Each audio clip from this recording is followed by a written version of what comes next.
Baladomélie, courte méditation exégétique.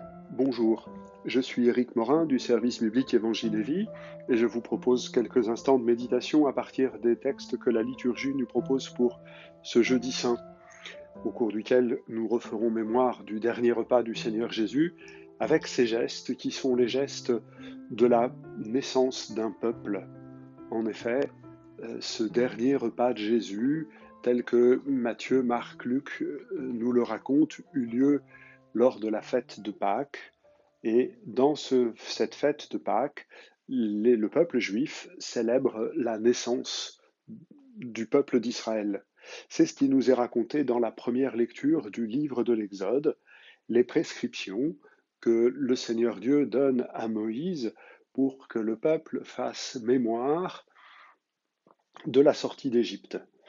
Le fait de prendre un agneau, de l'immoler à une date bien précise, de badigeonner les montants et les linteaux des portes du sang de cet agneau, de le consommer à la hâte, prêt pour le départ, en famille.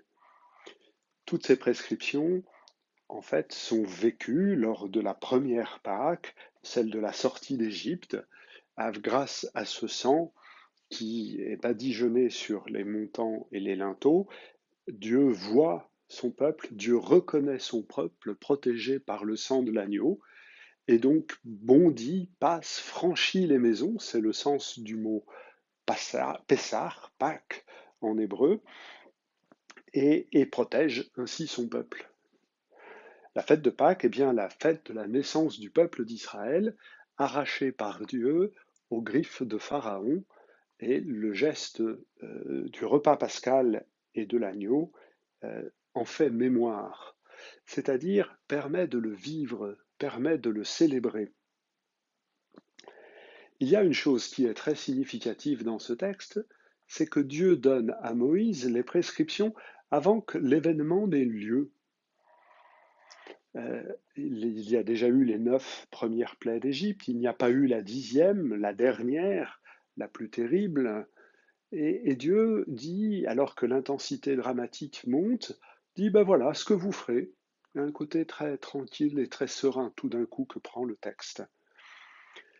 Autrement dit, il s'agit de considérer que c'est les gestes mêmes de la mémoire qui font le peuple, beaucoup plus que l'événement historique lui-même.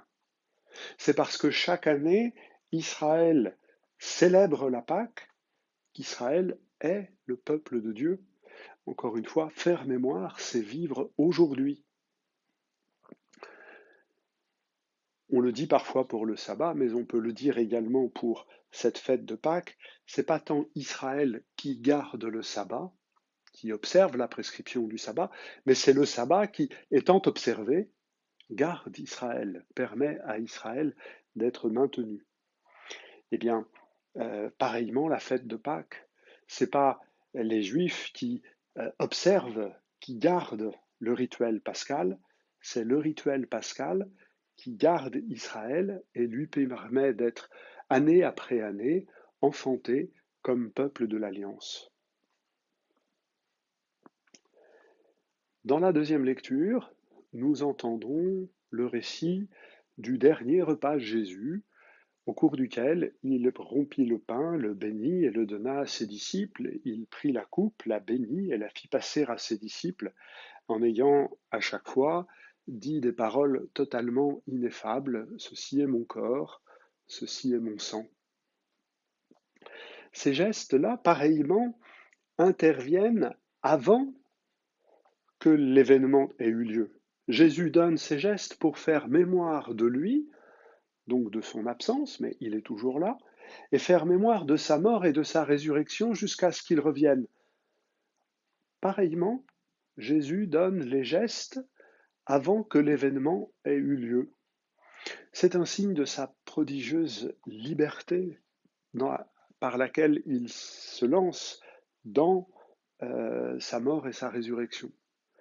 Il est pleinement maître de son destin, il est pleinement maître de sa vie qu'il remet entre les mains du Père, et il sait que le Père le relèvera le troisième jour.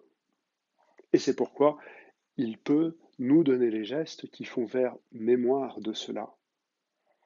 Ces gestes de la fraction du pain et de la bénédiction de la coupe sont des gestes qui annoncent et ouvrent l'avenir. Faites cela en attendant que le Seigneur revienne, dit Paul à la communauté de Corinthe. Et attendez-vous les uns les autres pour célébrer cette attente par laquelle nous nous préparons à accueillir le Seigneur Jésus. La fraction du pain et la bénédiction de la coupe sont des gestes de la mémoire, mais pas tant de la mémoire d'un événement passé, ce sont les gestes par lesquels nous faisons mémoire de notre avenir. Et comment vivre cela?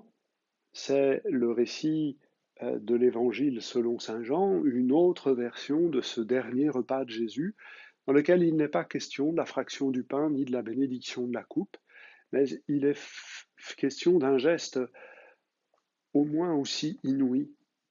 Jésus, que ses amis et disciples appellent Maître ou Seigneur, se baisse et lave les pieds de ses disciples. Là aussi, faire mémoire de cette attitude de Jésus, c'est faire mémoire de notre avenir. C'est comme cela qu'il nous accueillera dans le règne. Non pas assis sur un trône, à nous regarder d'en haut et à nous jauger, à nous évaluer, mais quand nous arriverons à la porte de la maison du Père, il nous lavera les pieds et il nous fera passer à table. Le Seigneur Jésus nous propose de faire pareil. Vous aussi, faites de même. Ainsi, ça n'est plus l'avenir ou le passé qui est mis en jeu, mais cette attitude du service, cette attitude du soin du frère est une attitude pour le présent. Et par le soin du frère présent, il s'agit d'abord et avant tout de lui donner un avenir, de lui dire qu'il est promis à un avenir. Qu'en servant notre frère, comme Jésus sert ses disciples, nous lui promettons d'être accueillis de la sorte par le Seigneur Jésus lui-même pour qu'il puisse accéder jusqu'au Père. Ces trois lectures nous apprennent à faire mémoire de ce qui s'est passé, faire mémoire de ce qui s'est passé pour le vivre au présent, parce que c'est un avenir, un heureux avenir, un avenir plein de vie qui nous attend et que nous célébrons en chacune de nos Eucharisties et tout au long de ces jours de la Semaine Sainte. Je vous souhaite à tous une belle et sainte semaine et avec une proximité paisible avec le Seigneur Jésus.